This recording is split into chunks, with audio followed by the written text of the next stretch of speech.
All right, you guys are all over the live chat. I put out there during the TV version of us, who are women really? Are we victims? This was a question that Andrea asked during our hour. Are we victims?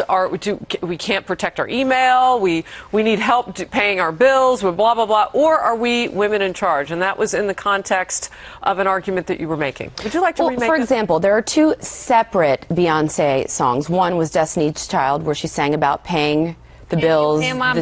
She's asking men to pay her automobiles. This is Kennedy singing her cell phone bill, etc. Then there's a song about not needing a man. The shoes on my feet, I bought it. Okay, I think it represents what's happening today. Same album? Hear from the left. No, one was Destiny's Child, one was Beyonce. Oh, okay. All right.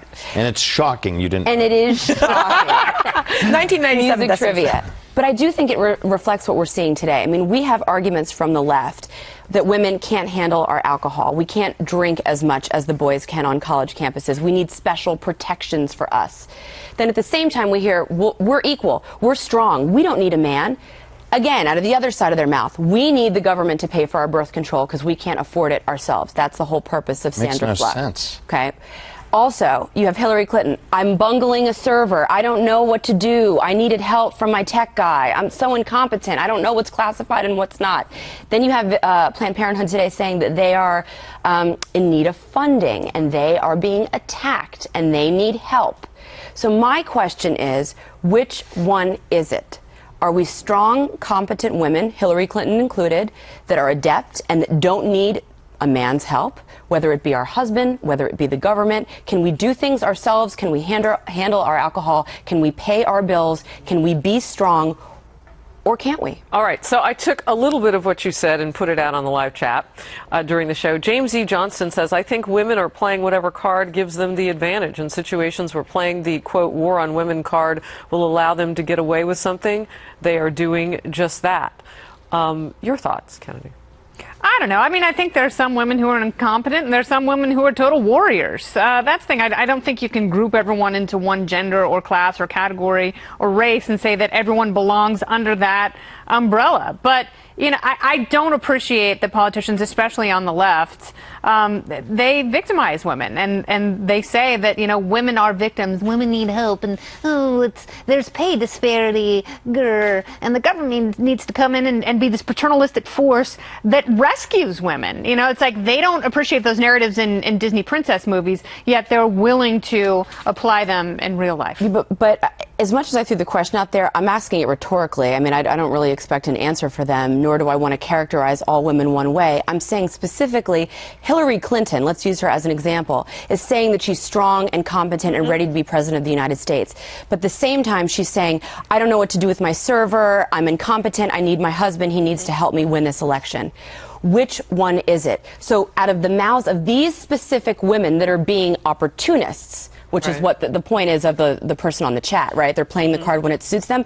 Who are you? Which one are you? I know which one I am, but you tell me which one you are, because every day it's different. We not only see those things as mutually exclusive as women, I would think, we live them to be. Because if you walk in and you tell everybody, you're walking into the room, don't get the door for me, I'll get it myself, and then you have your arms full of something and you're standing outside and you pitch a fit because nobody opened the door for you, you can't have it both ways. Are you speaking from personal experience? Yes. Yeah, I know. You love it. I've seen it. I do. I mean, I love for guys to, I'm married, so I have to be careful, but I love for men to open the door for me. I really do. But I have been with girlfriends who practically got broken noses because they couldn't decide, do they want the door open or not open? So they stand outside looking helpless. The door opens just as they're about to open it themselves, and smack, because they don't really know who they are. It's a big issue. You know, I don't know how much I should get into this conversation, but please do. No, it's a huge issue because we're wrestling with this. I think women wrestle with it. I think, you know, teenage girls want to wear leggings to school, but they don't want to be told, they don't want to be stared at. Or they say they don't want to be stared at, but then again, why are we back on yoga pants? To school? Yoga, okay, just checking. Yeah, yoga pants. So there's this tremendous conflict going on. I blame Lululemon. Everything was fine before they came along. Exactly right. Hey, by the way, we need a fact check because somebody says that those were both Destiny's Child. Are we sure? Oh, goodness gracious. Are we sure? I don't know, Sandra, kid it, ombuds it. Anyway, I'm sorry, Dr. Keith, continue. Doctor, please. Doctor. I'm really speaking to I think that there should be no discrimination against either gender, but it ought to be the case that genders ought to be able to have their own particulars, their own way of being, so that we don't have to homogenize. We can let women be women, men be men. But you will run into these skirmishes, like, for instance, fundraising. Men don't tend to raise money for their health causes. They don't tend to do that. As you said, birth control, we have to get more of it. It's got to be funded. Men don't tend to do that. There's no massive movement for prostate cancer to be given preferential funds. Maybe society doesn't love prostates as much as they love boobies. Well, I think maybe society wants to protect women, and maybe that's okay. Maybe that's okay. I don't like women on the front lines in battle. I think that's okay. Wow. All right. This just got really deep.